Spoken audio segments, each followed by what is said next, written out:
If I could have your attention, please, we can get started.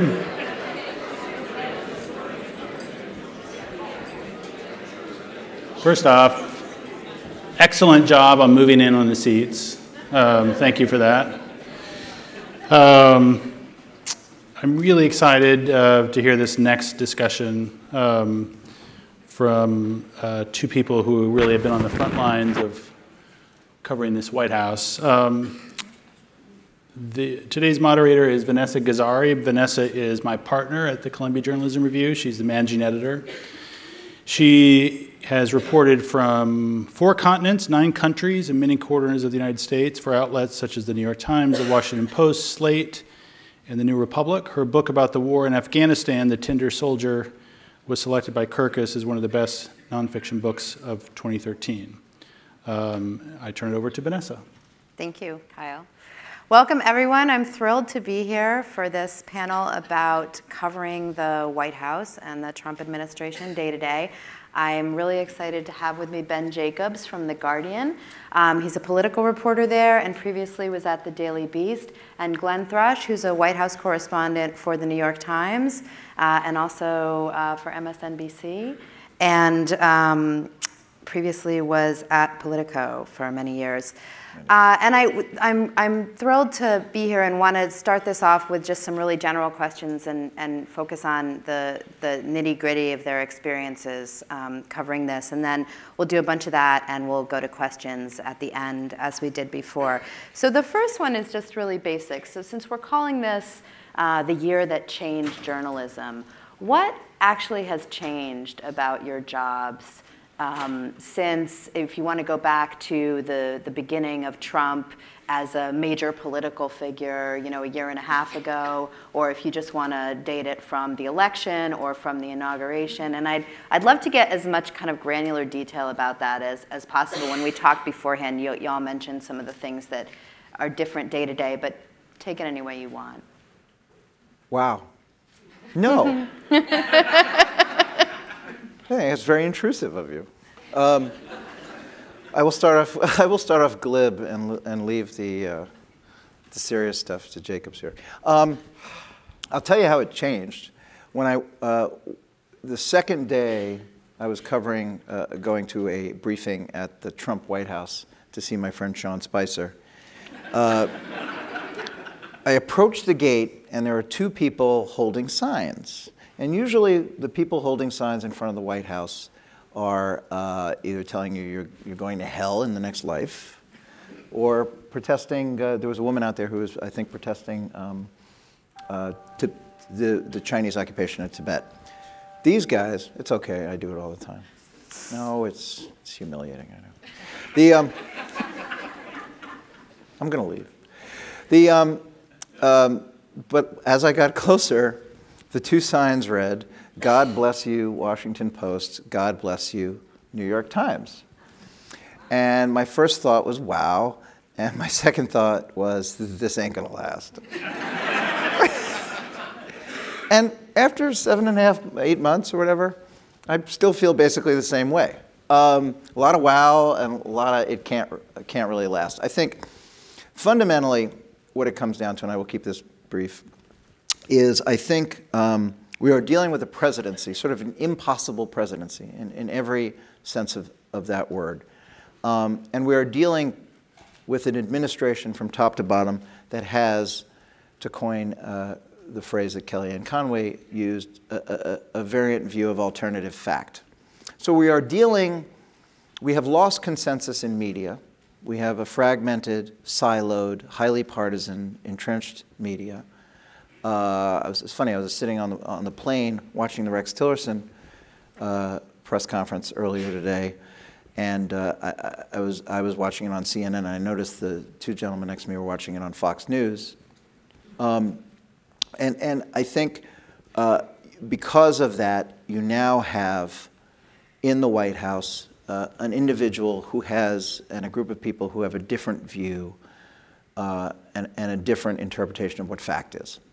So I think the fundamental difference in doing this, and the thing that has really changed everything, if you're going to paint it with the broadest possible brush, is what is true, what is factual, and how one comes about making those determinations is being challenged every single day by Donald Trump and his folks. And it's forced us, I think, to reevaluate how we present the news and also how we hold people accountable when they lie. And having covered Trump, I think my first Trump event would have been June 2015 in a swimming backyard in New Hampshire. It was probably the first and last house party that Trump ever did, sort of watching the evolution of this. And there's sort of a Rashomon effect when you're talking to folks and you're getting entirely different versions. And certainly where people within the campaign, certainly, and even within the White House, are giving entirely contrasting versions. And the internal politics are pretty remarkable of it. But I think the other thing that's sort of understating the change is having gone through the 12 steps about how to deal with the tweets. But whether they're newsworthy, how to deal with them, they're newsworthy, what standard to hold them to, and what matters, having gone through the process of, is this what the president says? How seriously to take this? Should take it seriously or literally, to use a journalistic trope that was not terribly useful.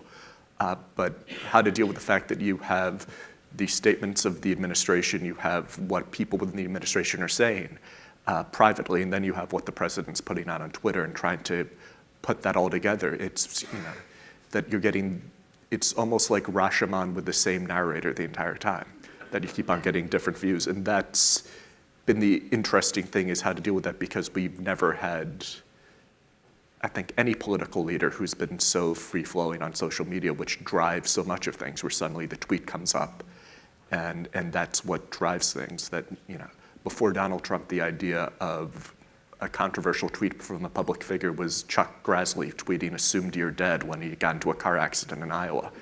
And now the standard has been raised far, far, far beyond that. And it's a question of, in the course of the administration, because I have the alerts on my phone, I'm sure you do too, waking up and getting the alerts at 6:30 in the morning, what he's tweeted. And sort of through the course of it, it's been interesting that these standards for me to not roll back over to go to sleep have just been sort of higher and higher and higher as we've gotten more used to what this is. So on a very prosaic level, what is your life like now covering this administration? I mean, is this tenable? Is this like a tenable situation for people to continue covering this? And how do you, you talked, Ben, when we spoke before this about, you go to cover a Trump event and you have 20 different possibilities for what the main story out of that event is going to be in your head. Like, normally when you go to cover an event, you sort of have an idea what's going to lead your story, and that this may be completely different now. I want to come back to the truth and facts thing, although I think it's wrapped up in this. But, what is your job actually like, and how is it possible to continue doing this for 4 years? And what do you see coming? Well, for me, it's a little bit easier because I'm not a full-time White House person. I come from a small enough publication where there's a bit of, rotating around and having to do, what would probably be, 6 different beats at the times. But there's a level of trying to keep up, and I'm, used to covering Trump rallies. I've been to well over 100.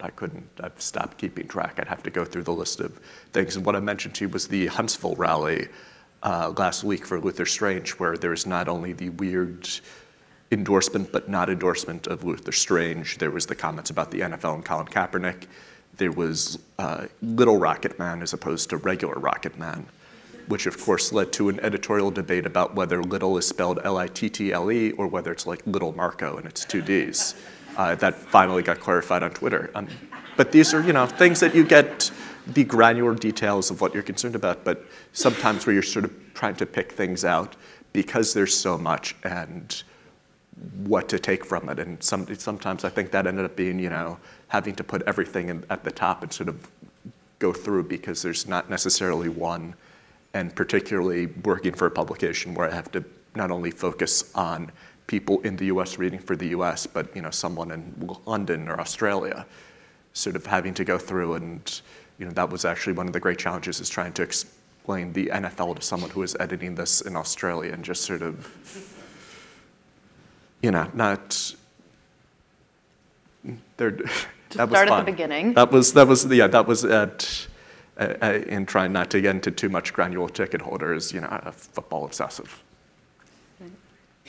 What about for you? What is your actual daily life like? Do you have a routine? Start off with a shot of bourbon. I work indoors. It's okay. Everything's gonna be fine. They give me the health insurance. Come on, let's, nicht gefährlich here. I think there has been a change. I think what really actually has happened is it's gotten a little bit easier. I think in the first, there was an expectation, watching an institution like the New York Times, and I came from Politico, you can make an argument that Trump is kind of a Politico president and moves with that same kind of velocity and brutality, right? So at Politico, the natural rhythms of the place really suit the coverage of Trump. So if I had stayed there, I think covering him would not have been such a shock to my system. But the Times is really grappling with the way you incorporate, and I think they're far more reflective of the way that the larger population is having to digest this. And I think what's really happened over time is two things. First of all, I think there is now a recognition that Twitter is an official channel of communication, both political communication and emotional communication. Reconciling those two halves, and as we see it today with Rex Tillerson, he's a guy who can't reconcile those two halves. But we have to sort of have these two concepts in our mind at the same time and come to accept it. That is, the president uses it as a means of political communication, and he uses it as a means of emotional communication, and oftentimes there is a tremendous amount of overlap between those two imperatives, right? So I think part of what I and my institution have attempted to do is to figure out how to triage these things. And I think we are far less prone to setting off the five-alarm fire, fire brigade every time this guy tweets anything. I'll give you an example of what it was like early on. I was doing a morning TV show in New York, and I'd gotten permission to do it, but I was on duty. We have a 6-reporter rotation at the New York Times, and 2 reporters at any given week are on duty. So whatever happens, you have to cover. And it just so happens that I was on Twitter watch. And I maybe didn't take that as seriously as I should have. And so so it's me sitting between Joe and Mika, and all my editors are on their treadmills or drinking their coffee or doing whatever it is that editors do in the morning. I don't know, have their oil changed. And and this tweet pops, and it's not on the New York Times website, but Glenn Thrush, the guy who's supposed to be handling this, is sitting yapping away on Morning Joe, and I get a burner email from my editor, like, you got to get on this. And so you could see me on the set of Morning Joe. They're asking me questions like, not now. Well, so thankfully that doesn't happen anymore, because they figured out, let's hire somebody to cover the morning shift who does nothing but watch Trump. But there's a sense of emotional exhaustion. I think that is the prevailing feeling. It is, you're having to digest and you're having to assimilate these new realities. And it wears you down in ways that you're not aware. You're a little shorter with your kids. You're not always saying thank you when someone holds a door for you. You're a little more abrupt with your sources. So Trump is emotionally disruptive, in addition to being politically disruptive. Again, those are those two channels, the emotional and the political. And I think the largest question that we have as we go forward on this, is this a permanent new feature of our political landscape? Or is this something that is going to be an aberration? And I don't think we have an answer to that yet. Wow, I have so many questions out of that. I want to come back to the emotional effects and actually to the emotional and psychological picture that Trump presents, which I think you and your colleagues at the Times have probed in really wonderful ways and in enlightening ways to us. I don't know how wonderful it was for you, but certainly it is for readers. But since you talked about Twitter, and this came up a lot during the last panel, what is, if you want to be prescriptive, or if you can be a little prescriptive, How should Trump's tweets be covered?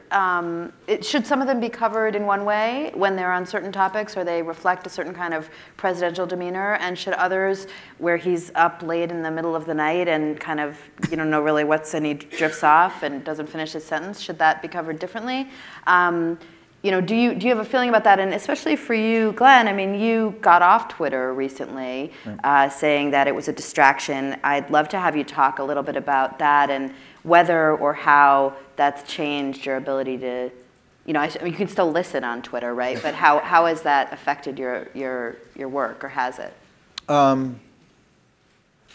Well, I had to get off Twitter. I mean, I felt there were a couple of reasons. I think the first reason I did it was there was a morning, I got up at 7 o'clock in the morning, and like most very disorganized people with ADD, I live by my schedule. I really need to spend a good half an hour in the morning basically scheduling my day down in half-an-hour increments, or it gets away from me. And half the time the day is going to gallop away from you anyway. But I was sitting down doing that, and I checked Twitter, and I don't even remember what the issue was. Somebody had gone after me, or I'd gone after somebody, and I look up and it's 9:30 in the morning. I just completely lost 2.5 hours to this thing. And so that prompted me to take it off my machine, take it off my iPhone. And then I started getting attacked a lot for stuff that didn't make any sense. Whatever. I don't care about being attacked. It's just like the robo effect when there's thousands of people and it's just BS and it's getting you aggravated. And I realized, just kind of, again, getting back to the point about emotional exhaustion under Trump, just how much of my bandwidth was being drawn off by paying attention to that stuff. And I started off as an experiment for a few days. I took a week off. And I really felt there was more clarity. I wasn't actually missing that much. We have like an internal tickler system at the time, so like when Trump tweets, you can see it. And like you said, if you follow 20 or 30 key people, you can kind of keep a nominal tabs on that. But I also felt like we're in an age of artifice, right? Trump comes out of reality television. Reality television, to me, has nothing to do with reality. It has to do with the creation of an avatar that somewhat resembles you, but isn't really you. And I found that the thing that was sort of most absurd about Twitter is I was creating an alternative version of myself that was 80% like me, but 20% like somebody else, and enough with that. Like, I don't need that. I'm covering an institution that's about artifice. I don't need to turn myself into that. What about you, Ben? What do you think about the way tweets should be covered, or about Twitter's role in the lives of journalists now? I mean, Twitter certainly, it's a bit circular. In some ways, Twitter is certainly useful just in terms of getting stuff right away. That I imagine it's sort of like, having an AP ticker on your phone. But it can become circular, and it's worth noting how insular I think a lot of it is. I mean, the tweets are statements from the president, so you just cover them as statements from the president. It's the question, does the president follow through on every statement, and every act, which is something that happens with every president and every statement. But you have to take them as their directly official statements. I think this was litigated back with Sean Spicer a few months ago. And I mean, even going back, Trump has even said, I remember in Iowa, that retweets were endorsements, if that's something you've been wondering about, in July 2015, which was minimized because that was also the rally in which he threw Jorge Ramos out in Dubuque.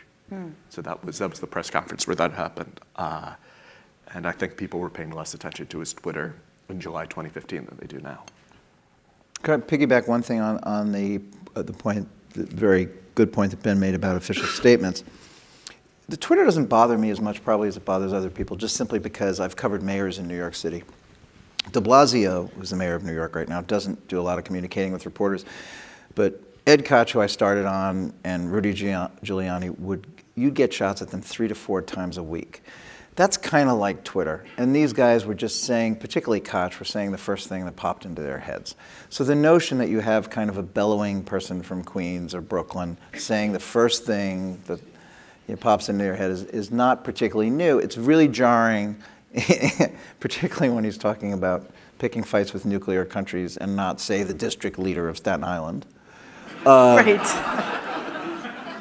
Though some can argue, no, I'm not going to make it might be more jarring if he started picking fights with, whatever Molinari is in charge right now. By the way, wake me up when Staten Island gets nuclear weapons. Not exactly. I think that might actually be. Just kidding. Just kidding. But anyway, I just think, so to me, I think we're just, if there is a permanent durable feature of the Trump presidency, I think it is Twitter is certainly, or some variant of this is, because it's such a direct mode of communication. Obama tried to do the same thing with like local radio, or Bernie Sanders did it with the videos that he'd sent his supporters. It's like, it's a very direct form of communication. I think it's going to be with us. And it's just a reality now. This is something that we're going to have to adjust to. So just to come back for a second to facts and the truth, which you talked about, and the idea that, you know, this is a president who has a fundamentally different understanding of that than what we normally think of. I mean, one thing I wonder about, and somebody actually asked a question after the last panel, you know, have we reached a time when facts simply don't matter? So I'm curious about your thoughts on that, and it sort of goes to your point of, are we just going to continue? Is every president or every public official after this going to behave differently in relation to the facts, or can we expect that, or is this kind of a one-off? But I also just wonder, you know, what should the press be doing, and how much of a tactic is that in terms of trying to, I mean, I just can't tell how conscious it is in terms of trying to manipulate the press, and I'm interested in your thoughts on that. Well, first of all, I think every politician tries to manipulate the facts, manipulate the press, and manipulate the facts. But in terms of Trump, I mean, in some ways, Trump has changed everything, but Trump is also so unique that the key strength to Trump throughout was that he didn't care about norms. Every basic norm, I mean, that was his strength with starting off running for president, that he appealed to voters without worrying about norms in terms of, if you're a Republican, you have to be in favor of entitlement reform. Trump wants to keep, said he'll keep all your Medicaid, all your Medicare. In terms of some of the rhetoric he used about Hispanics, about Muslims, that he really sort of went beyond and broke norms. And that's been with sort of the tactics he's used and the same stuff, that it's not normal to shrug off, there's the Access Hollywood tape that you can run through the list of things going back to John McCain or Megyn Kelly, where the response normally from people would be to sort of, apologize, I didn't mean that, and Trump just sort of breezed through and didn't care and just kept on bulldozing.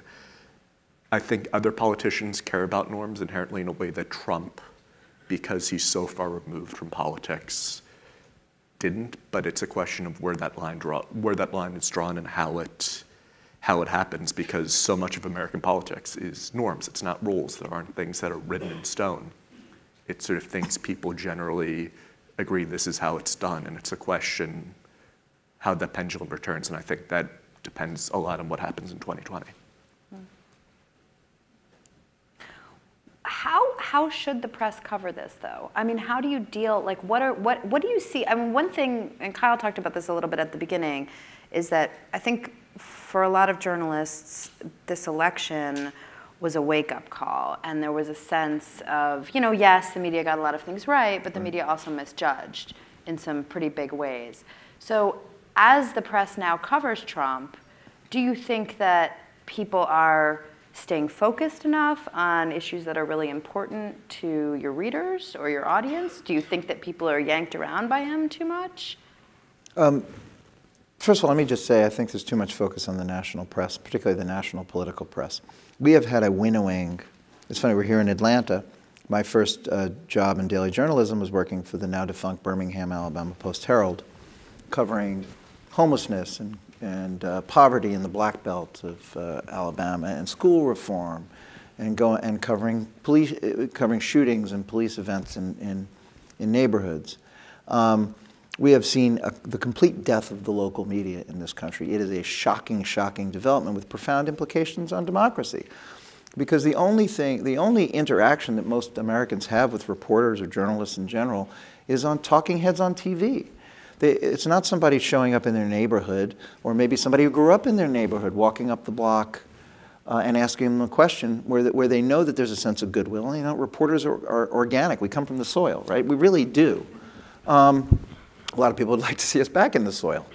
But my heroes are people like Jimmy Breslin in New York. I come out of the kind of the New York tabloid tradition. And so there is a sense, I think, that most Americans have, that they're sitting in their living rooms and they're seeing us on Fox and MSNBC. And, you know, it doesn't help us all that we have like secondary gigs, as I do with MSNBC, as like a semi-talking head, because I don't want to screw my gig up, because it's you know, it's very helpful. But I mean, I think there is a massive gap between the American people of all political stripes and reporting and journalism. They don't understand what news gathering is.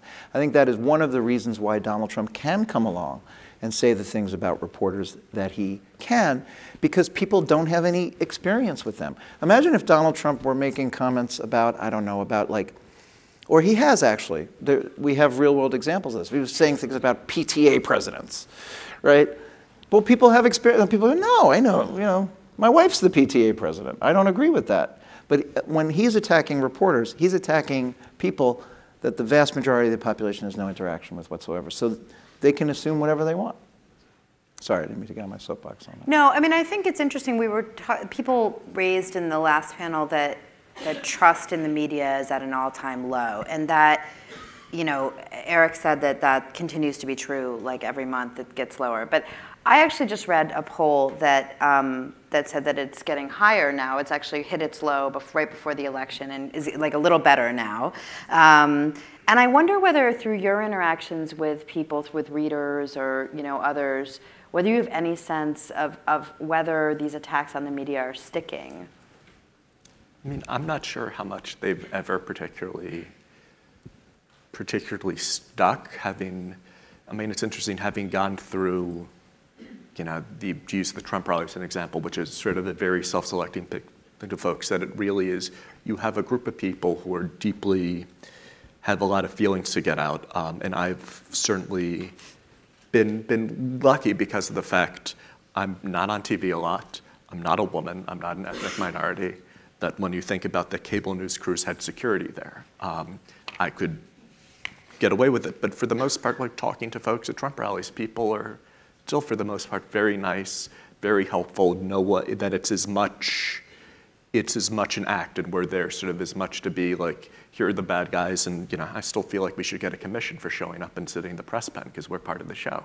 Mm-hmm. That there's a point where it's, let's have the designated 2 minutes to boo at the reporters, and it's as much an act there. And I think in terms of trust in the media, that, as Glenn said, that a lot of it is that people aren't dealing with reporters as much. And the one clear difference that I've noted from political events is that people are a lot more willing to engage and a lot more comfortable dealing with reporters in covering politics, as someone who's, you know, wandered into journalism and really only done politics, in places like Iowa and New Hampshire, where they're used to dealing with journalists, where, you know, you have voters who know the difference between on the record and on background, right, versus you know, in, you know, almost any other state in the country where they're not used to the fact that every 4 years the entire National Press Corps is going to camp out and be here for a couple months. Mm-hmm.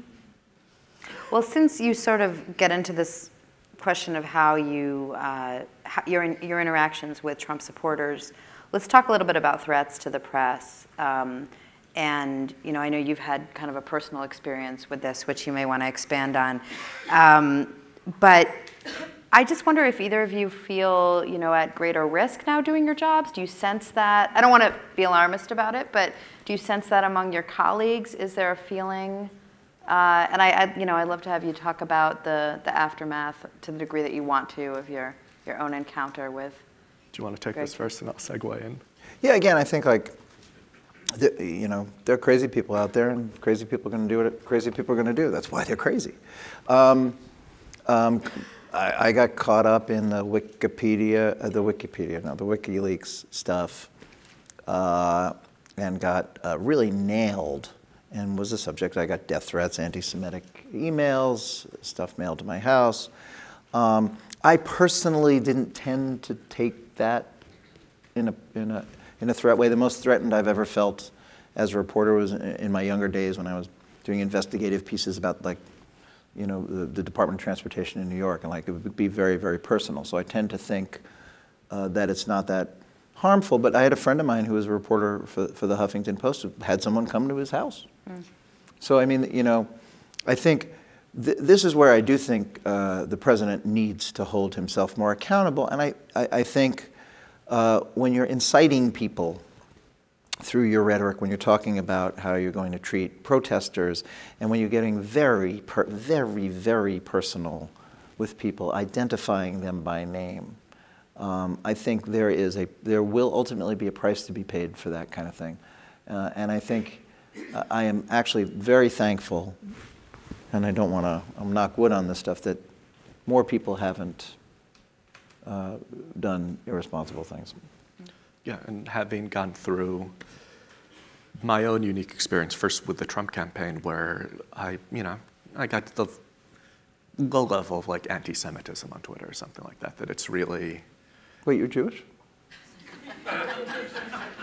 Okay, sorry. So what should I say here? Which is Happy New Year, by the way. Shana Tova to you too. Talk about. But the low level of stuff where for me it's having to like, deal with the fact like every once in a while someone tweets me in a gas chamber, which is not a big deal compared to what a lot of folks got, and then having my own unique experience where I got jumped by a guy who's now a member of Congress a couple of months ago, which was the most surreal experience of my life, and being put into that, and that is different than a lot of this, because that was legitimately one guy with issues. Whatever they are, they certainly are there. I still, will for the rest of my life, remember sitting in a police interrogation room, being by the detectives in Bozeman, Montana, asking me, so was there anything about the CBO that would have set him off? Which was actually, it was a lovely thing. I ended up like running through 20 minutes of explaining healthcare policy in the Congressional Budget Office to the police. And there was, actually. It was, no, I mean, look, I got to inform members of the American public that night. And that is in its own way such an aberration that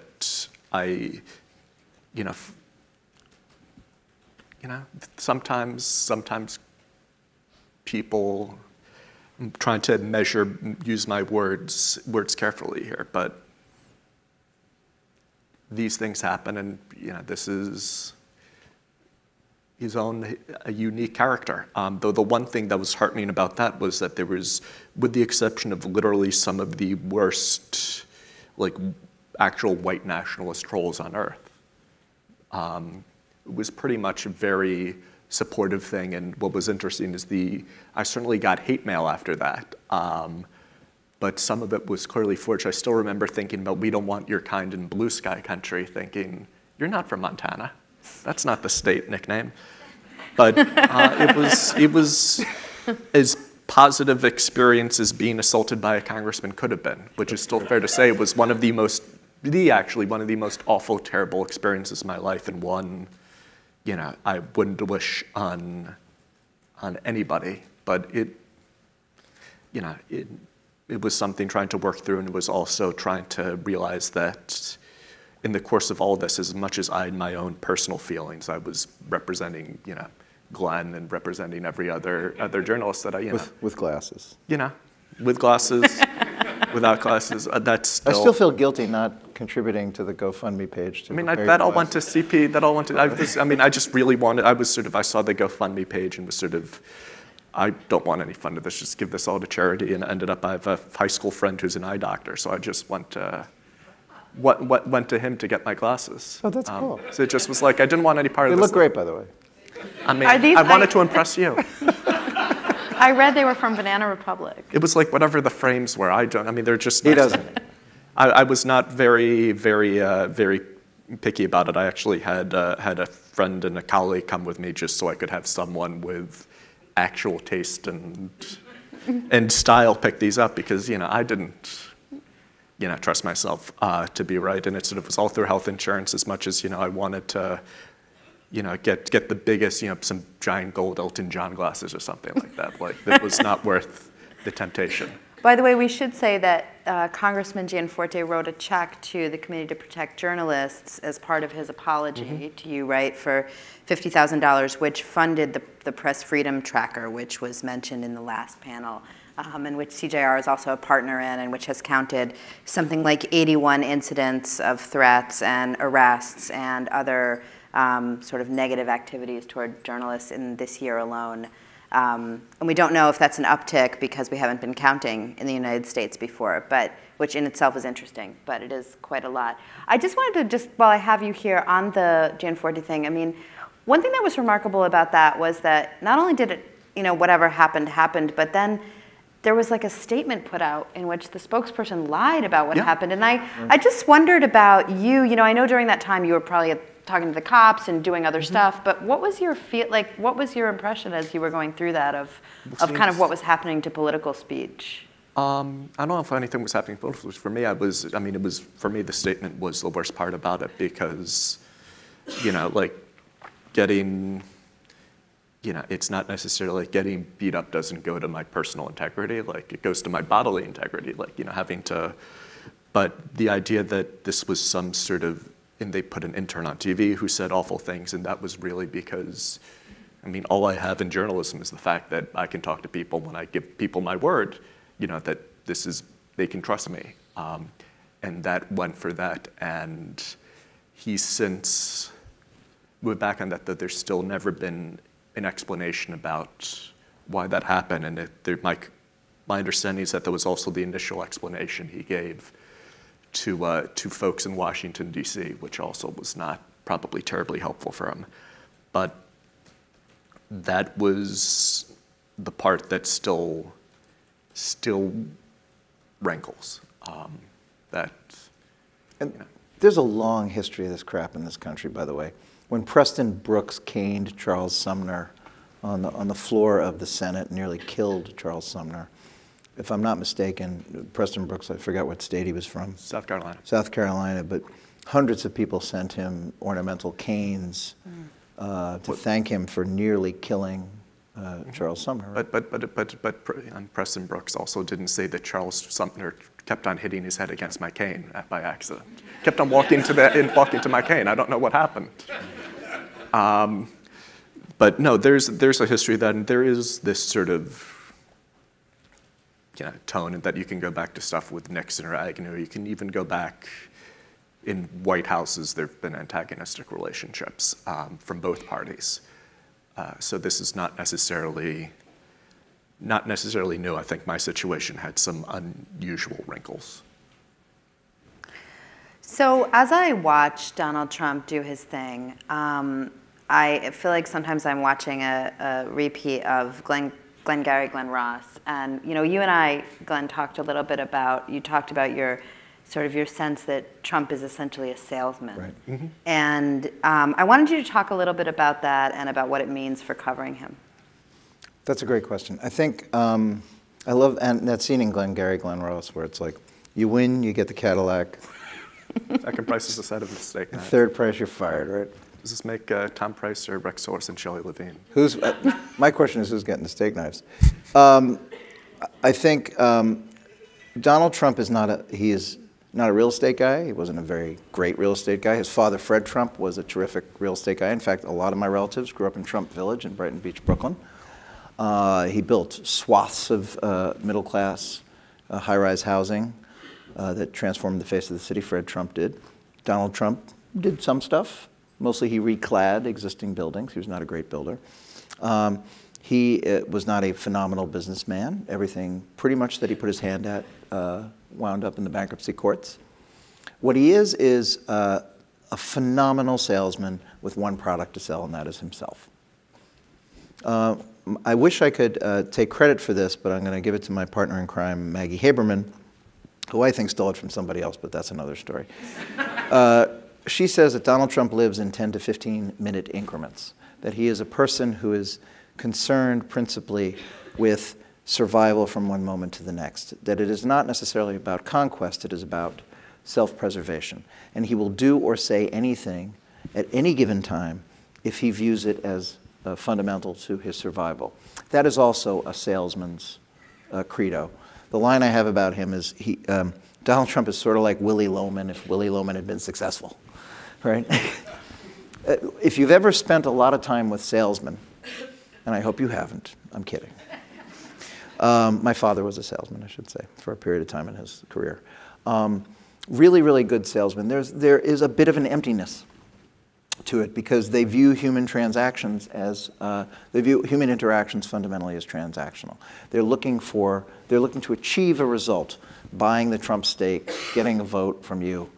I think Donald Trump is all about receiving a benefit from any given interaction. So I think the way to view him generally is he is looking to sell whatever it is that he's given to sell. And if you look at his policy failures, part of the reason he's failed is because he doesn't seem to give all that much of a damn about what the product actually is.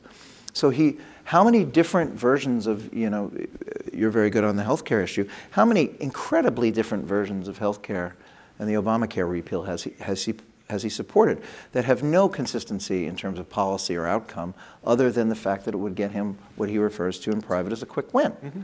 So I think the only frame by which we can view Trump through is sales because he's not a conventional politician or businessman. And I think that's dead on. I mean, the way I've always viewed the president is that there's sort of a very salesman mentality that in every interaction it's viewing folks, what can I do to get you into this car today? Exactly. That's our salesman, and he's a very charming guy, and that's where also some of these sort of evasions come in, where it's that we'll look into that, we'll see, because he doesn't want to close up opportunities, because he still wants to get you into this car of what. I'm going to go talk to my credit manager. I mean, this is not like, that it's the type of thing, like, you sure you don't want the undercoating with your healthcare plans? Right. But that sense, and that also, but of what people want, which is also the key, not to double back to what he did in the Republican primary, that he knew what Republican voters want was not let's cut Social Security, but let's keep all the money. That what Republican voters want was not let's enable more people to come into the United States. Let's build a wall and have physically symbolize that. It was sort of being able to capture in what folks want and how he could make that sale and how he could get you into that car or into that voting booth today. And that's part of the issue why you have the administration changing, because there's not an ideological ethos, with the exception of a couple of issues you can point to on trade very specifically. That's the one. Very consistent, and a certain sense of a foreign policy that's as much an ethos as rather than an actual. I think they like to use the term Jacksonian, but it's not quite that. It's sort of what to do to work out, because on healthcare, the president in the course of this year has praised the Australian healthcare system, which is essentially single-payer healthcare while pushing various things. And when you go through his policy statements at different points, it's about what works and what can make the sale. But so when you're covering him, I mean, one of the big complaints, and I think rightly, about campaign coverage of Trump versus some of the other candidates was that, every day there were 3 or 4 new things that needed to be covered about Trump that were scandals or scandalettes. Mm-hmm. And, with Hillary Clinton, for example, there were the emails. And so people really got it about the emails, and maybe some people think at least that the way the press tried to cover sort of everything about Trump and everything kept, and like you said, it's all about violating norms, right? That's a big sort of part of how he operates. But if everything is in 10 or 15-minute increments, that fragments coverage as well. And so how do you push back against that, or do you? Because I think there's an argument to be made that the way the press, you talked about this, I think, Ben, like that news means something new. The way the press actually works is not set up, the journalism is not really set up to cover this kind of a president. And there's enough stuff there, and there's also not necessarily the consistency. I mean, I still have a lasting memory in Wausau, Wisconsin, talking to the full-time reporter on one of the networks on Trump, trying to debate whether, when Trump said, like, if Japan and North Korea go to war, whatever, whether he'd said that before. I mean, then that's sort of, he turned out he hadn't, but sort of the thing where you can't even place whether what's new or not. But there's enough stuff, and there's a tendency to make news that move on, and then when you also have someone who's not necessarily rooted in policy, that people didn't support Donald Trump because of a detailed policy paper, I mean, people had a general, I mean, I think the media for the most part actually did a pretty decent job. People knew what people on election day had a pretty decent sense of what Hillary Clinton was and who she was as a person, who Donald Trump was as a person. And they made their decisions anyway. People didn't have that in terms of running through all the, people were familiar with the Access Hollywood tapes. People were familiar with issues with charity, but they made decisions. And, that's our job as reporters. Our job is not to tell people how to vote. We give them the information, and whatever decision they make, it's their decision. We're just here, make your choice. Not our problem what it is. We also got to be guardians of memory. Like we can't let them etch-a-sketch things away. I mean, there's a certain cohort of the population isn't willing to kind of stick with the longer narrative. They don't care. But if you read Hannah Arendt, for instance, she talks about, as a predicate for bad systems coming into place, people not having an accurate view of history. And I think the role that we've got to play, I think we've got to context things much more. Mm. So the last question from me before we go to questions from the audience, and again, this came up in the last panel, but this is a time when I think a lot of journalists have felt sort of morally challenged to take a position on certain kinds of issues, like to really say, the president is lying, for example, or the president is a racist, or the president is a misogynist, the president is sexist. And these are very controversial things for reporters to say or to write, whether it's on Twitter or in a story. And, I think, Eric, again, in the last panel made a great point, which was that we all the time, we report to a point where we can come to a conclusion about something. And yet, this has been a very tough kind of area for the press. And I just wanted to ask both of you, like, personally, how do you handle that? Do you feel like you get to an accrual of, how have you handled those questions? And how do you handle it with your editors? Well, I argue the president's line is different than making a claim that he's racist, misogynist, because there's a value judgment there. If the president is saying, I never said that, and he did say that, that's sort of black and white, and that it's a question where when you start using that words, the phrase lie, which is something that came up during the campaign, because they're normally because lying something very straightforward, to say, and whether you want to sort of curve that with different kind of stated incorrectly, stated falsely versus lying. My conversations with editors are probably different than most people in the room, because I'm dealing with people who are not Americans, and they may be living in America, but they're Brits. So there's a lot more that has to be translated through, and a lot more conversations. That it becomes a very different conversation. And it's sort of what they're used to. In terms of what they're used to in politics, and it, I think, is probably different than most in journalism. What about you? I think we got to use those terms less, actually, paradoxically, because so many people assume that we feel that way. And I think the word lying, for instance, becomes devalued when you use it every 5 seconds. So I think the fact that you kind of, you put it in a glass box and break only when really needed. I think the only time I can recall the times, and this was a really significant moment last year, when he recanted on the birther stuff. I think we called it a lie on the front page. I'm glad we haven't really returned to that. We are a business, fundamentally, it's about show, don't tell. It's the first thing I ever learned. And I think people are in the conclusion drawing business these days. You look at it, we're a very, very polarized country. There is no shortage of conclusions out there. And I think part of what we need to do is to demonstrate as opposed to define. And I think it does, necessitate a reevaluation. And frankly, it's also one of the reasons I'm off Twitter again, is because I don't need people making an assumption about where my opinions lie on things when my fundamental job is to present them with fact. And by the way, that doesn't mean you can't draw conclusions. You can draw conclusions about patterns of people's behavior. I think you leave it up to others to characterize those conclusions. And something there that, my background originally, I wandered into journalism, and went to law school. I'm a lawyer. That's sort of the way I've always approached it, is that I'm just here to be my client as readers, voters. It's just to provide information. I'm not here to advocate for anyone or sort of draw conclusions, and just to bring it out there for them, and whatever they do is whatever they do. And I'm not here to judge. I'm just here to help people know more about what's going on and make more informed decisions. Well, thank you both. I would love to turn to questions from the audience now, if anybody has them. I think there are a couple of microphones there.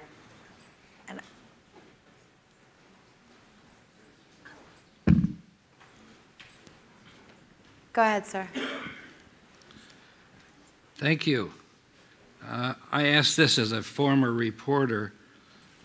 As our terrible president returns from yesterday's visit to this terrible scene in Puerto Rico, and today returns from, again with his wife, to that slaughterhouse we don't even want to talk about. Let me ask you this question, if I may, please. As reporters, is there an advantage and a benefit from fast tweets from this president compared to possible evasion on big questions by previous presidents? It's got Ben Jacobs written all over it. I thought that was all yours, but I'll take it. That in a lot of ways, because of Twitter, we certainly, I think, know more about what's going on in what the president's thought processes are than we would with, previous presidents. That it's sort of, as Glenn talked about it, that it's sort of giving sort of an emotional window, that it adds certainly a level of transparency because this is sort of straight and very much unfiltered, that that previous presidents didn't go off and should have shared these sort of thoughts. So I guess there are pluses and minuses to it, but it does provide one window. Sir? Hi, I just have a brief two-part question. Do you agree that media outlets portray people of color versus white people more negatively? For example, the Daily Mail reported the Las Vegas shooter, 64, was a licensed pilot and hunting enthusiast with no criminal record, while The Guardian described Trayvon Martin, who was a teenager, as a scary black man. And is this practice happening less or more during the Trump administration? Thank you. Well, I think there are studies that have shown that the characterization of African American and Latino youth in the media is distorted. I mean, I don't think it's a particularly, or has been historically. I don't know what the trend line is. I know we are, as a paper, we're extraordinarily sensitive to those issues and kind of the cultural cues that we give people. There are ways of coverage, and actually I've been in the business about 25 years. It has evolved considerably, and I worked at a New York tabloid, Newsday, for a long time that was also really sensitive to that. Because the rule of tabloid journalism in New York, or used to be, was that it bleeds, it leads, and so crime stories were a half to two-thirds of what the coverage was, and most of the time it was African American and Latino youth, right? So yes, I think clearly that is historically a problem. I think everyone needs to be a lot better at that. And let me flip it on its head and talk about, we've got this incredible humanitarian catastrophe taking place in Puerto Rico right now. And I think it is an entirely legitimate question to ask if the coverage would be different if the majority of these folks weren't Spanish speakers. And I think my paper's been acutely conscious of it, but I'm not sure that the media is covering itself with glory in terms of the way it's been covered in comparison to what happened in Texas, the Gulf states, and Florida. Thank you. Yes. Yes.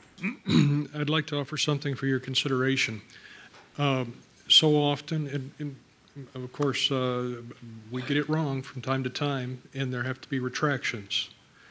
And despite people's good intentions, journalists can destroy people, companies, political groups by saying something, and then very conveniently putting a very small retraction on the last page. I'm offering for your consideration that journalism in general should be more responsible, and when they do something as such, they use the same size type, they put it in the document in the same place, whether it was the front page, and they give it the same breadth as the original statement. Can I interrupt you with just a question on that? I mean, obviously we're in a city in Atlanta in terms of the Olympic bombing where I think that was probably most vividly illustrated, right? Can you give just a contemporaneous example of where you think that has been the case? I think we could find a great deal of them since there is a list of retractions and You mean corrections or retractions? Well, whether 2 people died rather than 6 people, that's one thing, but I do believe that it would almost appear that occasionally things are done intentionally. Okay. For your consideration. So is there a question there, or should we move on? Well, again, would you agree that if you are going to retract something that has been proven to be incorrect, that you should give it the same presence as the original statement? Yeah. Well, I mean, like it depends on the magnitude of the stories, and I think most responsible news organizations, CNN, for instance, had an issue recently with an investigative report that turned out to be that had gone completely around the prescribed lines of authority and fact-checking, and those folks were, including some very, very good reporters, those people were dismissed summarily. Mike, I would flip it on its head. I would also encourage the White House and government institutions, which after all are elected by the American people, to have that same sense of responsibility. For instance, when Sean Spicer stands in the briefing room and accuses British intelligence of collaborating with Barack Obama to wiretap Trump Tower with no foundation in evidence against our oldest ally, I still haven't heard a public apology from the White House on that one. So. Okay, thank you. Do you have anything to add? No, Glenn did great. Yes. So I'm a journalism student, and since the new year, I've started taking self-defense and strength training classes. No, I'm not joking, because asking the hard questions when you're a scrawny nerd doesn't seem prudent. And so, I'm reaching a point here. Mr. Jacobs, you said earlier that these things just happen in relation to your experience with Mr. Gianforte. And I'm sorry, but I don't agree. I don't think I'm the only one who has the opinion that there's a new ferocity against us. Can you please respond to that? Yeah, well, I think there's certainly a new attitude towards the press. I just would point out that that incident was so much about the congressman, whatever was driving the congressman there, that having been through covered, wandering around the middle of the Baltimore riots 2 years ago, where I'm sort of wandering around there and folks are looting liquor stores, and I'm not feeling terribly concerned. Or having been through where the Trump rally in Chicago, that wasn't a rally and just became a riot, that I haven't faced physical violence, and that there's something, having looked through, there's really not even an example in American history of this, that what Congressman Gianforte did, that I'm sort of there are big differences with how journalism has changed and how attitudes towards journalism are changed. But this is also literally a politician who reacted to a question about the Congressional Budget Office by throwing me to the floor, jumping on my back, and starting punching me. That's really not normal, and that's an aberration, and that's what I sort of wanted to make clear, that there is issues with how, folks are dealing with journalism and how this is happening, but that behavior and that action is so far beyond the pale and so far beyond the normal, even with what the new normal is, that I don't want to sort of say that this is, we're in an era of journalists getting attacked by members of Congress all the time. Is it unethical to fight back? It certainly depends on I mean, my job wasn't to fight back. My job was to do my job and start reporting and, asking the folks in the room, what's your name? And sort of trying to lay out what happened.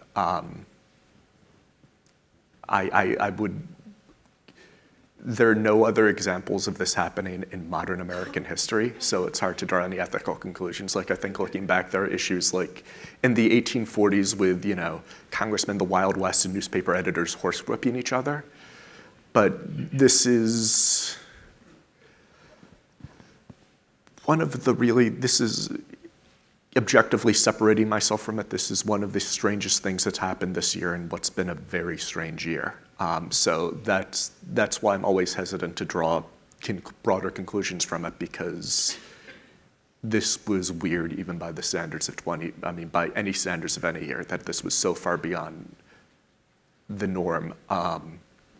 And yet you did say that if John Boehner had still been the Speaker of the House, you'd think that Gianforte would have been My out. understanding, talking to folks, is that Boehner was very much focused on decorum, and that it would have been, that's an alternate history, that maybe this will be the next alternate history book by Newt Gingrich. But in the meantime, it's hard to get the details. Thank you. Yes. Hi, I have a two-part question following up a little bit about the public's negative view of the press and your relationship with the White House. When I started in journalism more than 30 years ago, and I've done mostly, I say, regional and local journalism, and even to this day, you're not allowed to use anonymous sources. If they provide you with documents and you check them and you fact check them, you can use those, but you don't quote anonymous sources, and that's been done a lot in the past year.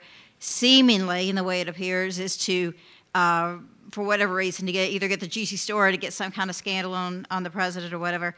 And then the other thing is, I've kind of kept track of the retractions and corrections. You mentioned the CNN debacle there, and CNN's actually had about 30 retractions or corrections in the past 8 months. And then the FBI director, former FBI Director Comey, even said in congressional hearings that the New York Times story in January, February on the Russian collusion was wrong. We stood by that, What now? We disputed that character. Well, but he still said it in a congressional hearing. Of course. And then there's other things of not really reporting necessarily all the facts on certain issues and stuff, whether it's deliberate or not, I don't know. But do you think, do you as national media take responsibility for those things that have caused a negative view of the press on the local level, and also a disruption in relationship with the White House? And are you doing anything to change the standards to make it more valid? In other words, regarding anonymous sources and fact-checking. I mean, even this past weekend with Tom Petty, ABC, NBC, and Slate, and a few others still had it wrong. Okay, thank you. So What are you doing? Let's let them answer. Okay, what are you doing? If I can just ask you a question, what media, where did you work? I've worked at 5 newspapers, a local television station, WSB in Atlanta. Oh, cool. I can go on. No, just Okay. want to know. So in terms of, first of all, a couple of things. The kinds of mistakes that got made in terms of the Tom Petty thing are, from my perspective, you may totally disagree with this, standard issue, breaking news, Dewey beats Truman kind of stuff.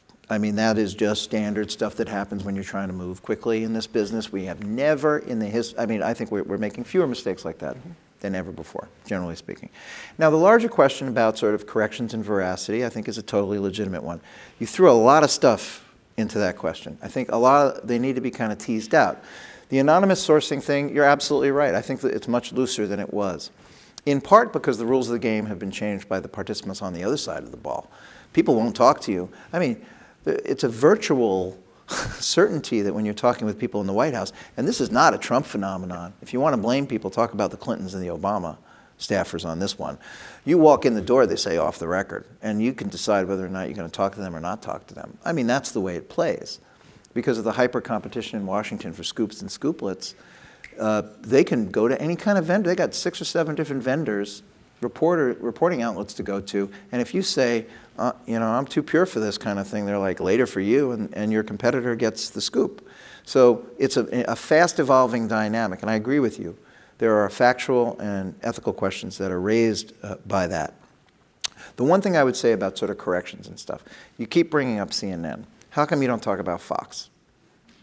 I can talk about Fox, but CNN is the one where their investigative team was dismissed. Of course they were. How come, but Fox is, let's just talk about Fox as a network, because I find there's an awful lot of scrutiny of the New York Times and CNN, you know, often by progressive outlets who scrutinize their own, right? Or scrutinize what's perceived as their own. I think there is a lack, I think there is a somewhat reluctance to hold Fox to the standards of regular journalism. I think there are enormous, if Fox and Friends, which is probably the most influential in terms of power right now, media program in the country, because the President of the United States gets factual information from Fox and Friends. That's not a joke. That is absolutely true. That's something that his Chief of Staff is coping with right now. Has a really, really, really bad track record in terms of presenting factual information. Why don't we talk about Fox? CNN corrects one thing. CNN is mainstream media. CNN has a general set of policies for correcting things as quickly as they possibly can. What is Fox's policy? And they reach. And why are we talking about? And what is the audience comparison between Fox and CNN on any given hour? 2 to 3 times as many viewers? How come we never, in these forums where we are scrutinizing ourselves microscopically, never talk about Fox as if they're part of the journalism family? Drives me crazy. Okay, thank you. And by the way, I have a lot of friends. There are a lot of the people who just clapped at me are going to jeer me now. I have a lot of friends at Fox. There are a lot of really, really good reporters, particularly on NatSec stuff at Fox. And a lot of the on-air talent are good people, hardworking people who try to do a good job. So I'm not smearing the entire network, but in general, I think if we're going to ask these questions, let's ask them of everybody. Thank you. Move on to someone else. Yes, Glenn, you mentioned your recent decision to get off Twitter. So I was wondering, what would your advice be to someone who's just starting a journalism career and doesn't have the kind of following that you or Ben has? Would you tell them that they need to be on Twitter? Absolutely. and go as crazy as we want. No, Twitter's great. I love it, man. But I love it too much, you know? Yep. I like wine too. So I think Twitter is enormously powerful. I think you have to be careful. Again, that issue of whether or not you're performing versus informing is a really critical one. But I think it's a terrific, terrific medium. It's just at the moment not for me. Thank you. Sure. Ma'am? Hi there. Veteran public affairs person around Metro Atlanta and instructed Georgia State University. Journalism, mass communication. I wanted to raise a question about the relative to shortly after Trump took office. Initially, he ran away from media coverage shortly after he was inaugurated, if you remember those first couple of days. And then subsequently, he and his team, what I call a regime, threatened to basically do away with the daily news briefings. So, and a number of other things that came and went. But more seriously, have you seen and felt changes, major shifts in your daily life because of things that Trump wanted to impose or his people wanted to impose? And I'm, as a news junkie, I'll be honest about that. I kind of keep up with some of this stuff. So have they settled down so that you're not dealing with changes on a day-to-day basis, or just what? I thought you were taking all of them at this point. No, I think my sense is things have. Glenn is much more plugged into the White House than I am. But that there's everyone's adjusting to a new administration. I think things have now settled down and things are less, things had an interesting start with that very first impromptu briefing on Saturday or Sunday. And that there's now sort of a rhythm and a pattern that there's still sort of carryovers from that, but we've moved beyond, for example, with the press briefing, where it's now not there's the question whether press briefings would be on camera or off camera, and I want to say CNN brought in a courtroom sketch artist for the press briefings. I remember that. So that I think things have settled down for the most part and hit, everyone's sort of gotten their sea legs at this point. Yeah, I think we assumed that Spicer was a symptom and not a problem. I think Spicer was a problem. I think he exacerbated Trump's worst instincts by listening to him on things and not pushing back very much. And I think, it is still, from a fact perspective, a junk food experience going to the briefings. I think the level of sort of factuality and the information we get is still way subpar. But I think in terms of, I think Sarah Huckabee Sanders is a nice person. I think she's a professional person, and I think the operation in general is far easier to deal with on a day-to-day basis. Again, that is not necessarily reflected in the quality of information you get at the briefings. I would agree. And just a personal plea to you all and any media in the room, please don't forget the Virgin Islands and Dominica and Barbuda and other small islands. Puerto Rico is a travesty, but the other islands are struggling as well. So I would hope that all coverage, media coverage, would remember those islands, okay? Thank you. Thank you. Thank you. Over here, please. Hello.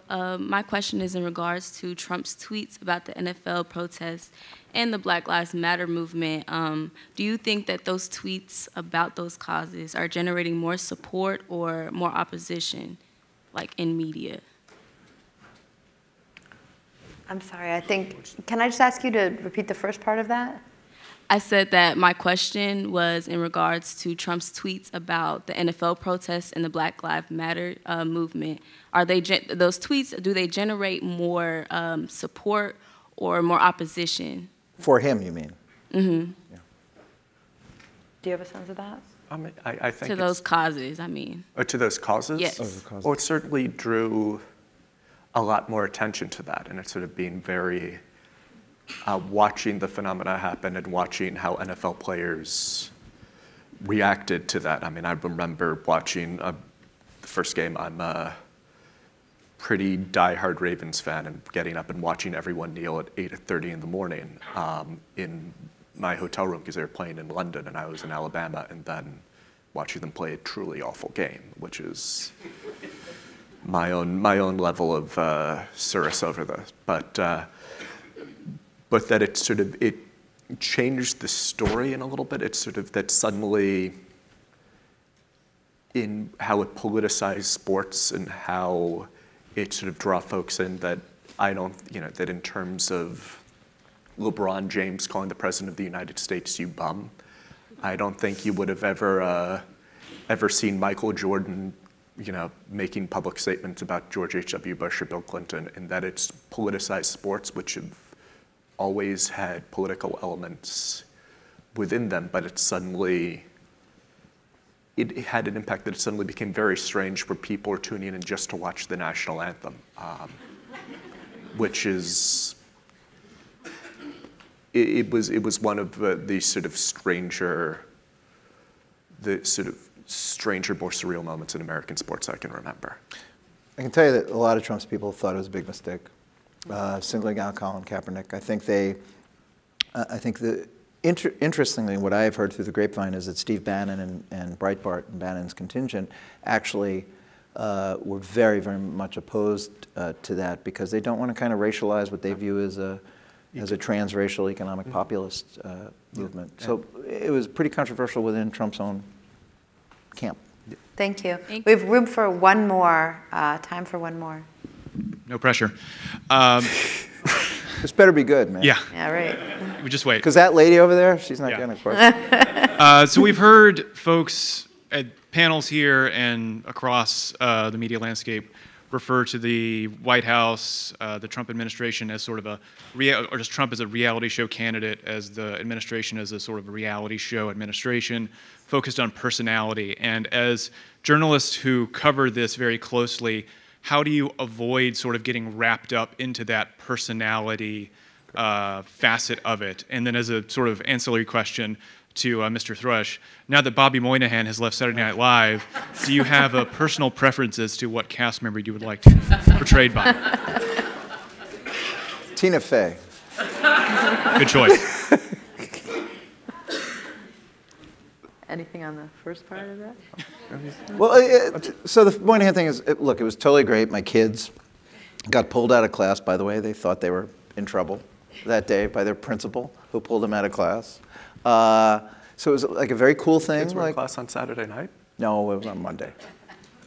But they, so it was like on a personal level, it was like, I was weirded out at first, and then I felt kind of good about it, and then I was weirded out again.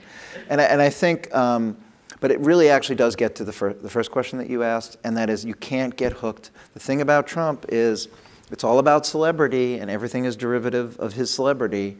And if you start drinking from that particular fountain, it changes you. And so I was very happy when it got capped at 3. It was, I think 3 is a perfect number for those kind of things. And now we can move on and let the spotlight shine on someone else with that stuff. Because you really, my theory of the case is Trump has brought this narcissism virus to town. And you don't want to catch it, you know. It's a great note to end on. Thank you so much.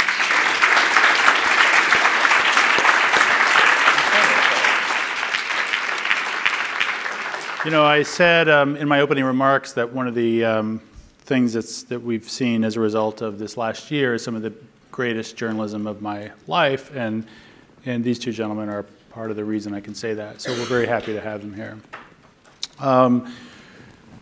It's time for a break. We're going to take about an hour break outside. There's some terrific food and wine and coffee to catch your breath, and we'll be back here at 6. Thank you very much.